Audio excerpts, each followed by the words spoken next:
Hey all, J-Town here. Today we're talking about the next mode in the dungeon gameplay. That is the guild boss, right? Guild boss is something you need to do every day, but you can only do it if you're a part of a guild. So day one in this game, you need to be joining a guild. Basically what happens in this dungeon mode is that you challenge a guild boss. A lot of other games have this kind of thing to see how much damage you can do. And there are different waves or different levels, difficulties of this boss. The reason why you want to do this every single day is because of the rewards you'll get on a daily basis. So, phase 1, the top tier is 2,000 damage, 2,000k, that's 2 million, right?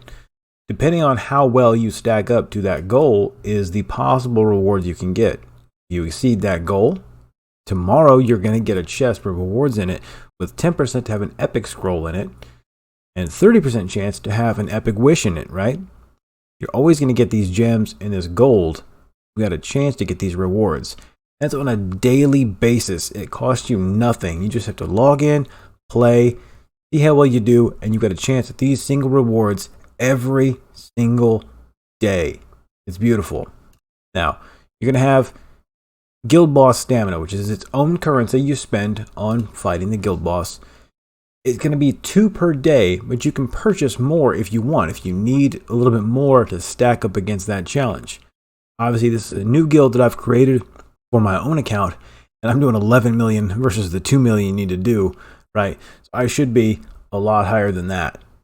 But every day you challenge the guild boss to see if you can beat that goal, right? If you only came up to about 500,000, you'd be in this caliber with only a 10% chance at that epic wish and a 2% chance at that scroll, right? But that's a chance every single day at no cost. All it requires is you log in and do it. As your guild does this more and more, you've got a full roster in the guild. They're all challenging the guild boss every day. They're going to get these conquest points. And as they get these benchmarks and conquest points, you'll unlock the next tier of guild boss.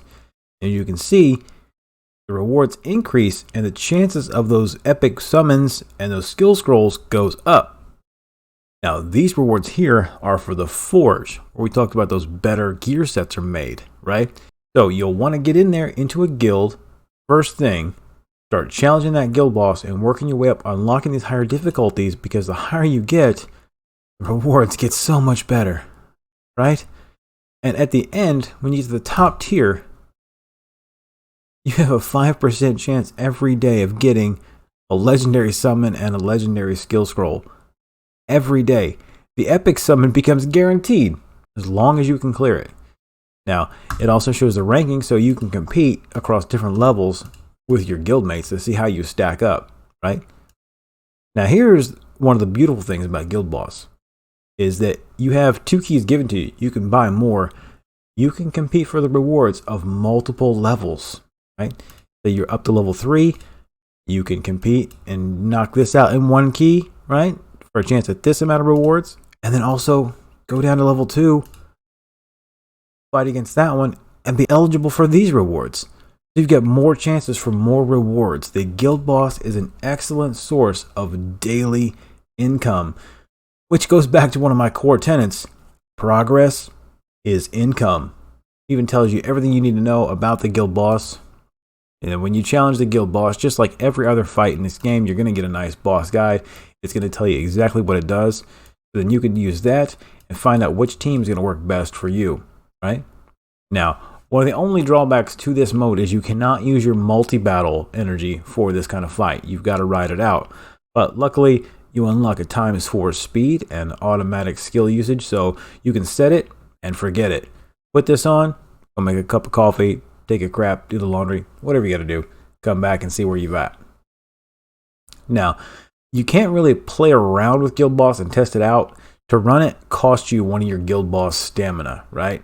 So if you're trying a new team, that's costing your key. But it's free to you. You do it every single day, right? And eventually you'll work out which teams are going to be the best for you. You can also confer with your guildmates and find out who does better for what. Obviously, in the early stages, you don't necessarily need healing so much, but you want those heroes that can increase your speed and your attack up. A lot like Eden here. She's really good. stacking those dots and debuffs like HP burn. HP burn is really good against the guild boss. But the higher you go, you'll need to have more of those shielding and healing to be able to make the max amount of turns, right? There is a total max amount of turns, which is 300, where it'll cap out. You can't just fight this indefinitely. You can't stall the boss out. You can't just perpetually survive forever. Eventually, there comes a point where you either kill it or the amount of turns is up, and that's how much damage you've done. So, again, this is one of those goals where you're always able to just build for and work for to try to get the next level up, to try to do better at it. A lot of other games have the same thing.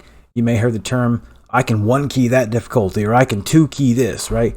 This is one of those goals that every day you're working towards to get better rewards incoming for your account. You do not want to skip a day, right? You're logging onto the game, you're doing your dailies. This is a part of it. All right, victory, right? It shows you how much damage has been done total for the whole guild, how much you dealt this time, and the conquer points you gained from this fight, right? Shows you how many turns it took you, how many turns the boss got, right? You can try again or change your lineup, go back up. Now, in this game, it's important to note, you can lap the guild boss, right? Speed is king. Certain games you play and you can't outlap bosses, right? You get a turn and they get a turn, and that's a round. But in this game, if you go fast enough, you'll rack up 4 turns, let's say, to the boss's 3 turns. So that is a possibility you can do. And you'll work your way up here. You'll build up. You'll get those increased rewards. Guild boss is huge. It's a staple in this game. You need to be doing it every day, but you got to get into a guild. All right? That's the nitty gritty of guild boss. You get in there, beat this loot pinata to death every day, collect your rewards. I don't know how much else I can say about it, but I've been J-Town. I will see you in game. Infinite Magicraid. Play to slay.